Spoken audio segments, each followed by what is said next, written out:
Today is January 8th, 2020, and we're here at the future site of the Gladstone Trillium Line Station, opening in 2022. So the station is going to be located right at the Gladstone overpass. In this direction we can see Bayview Station off in the distance, and behind me going south towards Greenboro. Of course the next stop would be Carling. And the configuration of this station is going to be double platform. So that means that the single track that passes through here is actually going to be expanded to 2 tracks. However, it will condense back to 1 track somewhere around here.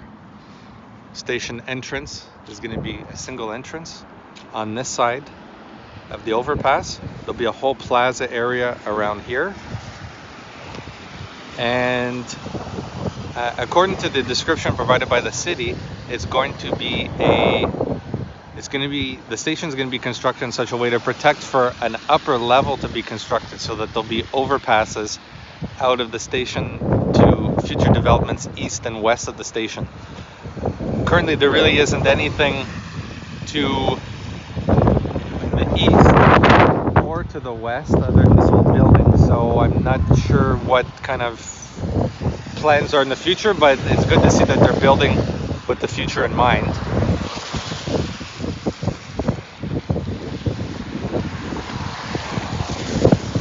As you can see, the current Alstom-Coredia-Lint train passing through on its way to Carling Station, next stop. But this whole area currently has double track that comes out from Bayview Station out to pretty much just before the overpass here. So this double tracking is going to extend right through this area, and the station is going to be a 2-platform station like Carlton is.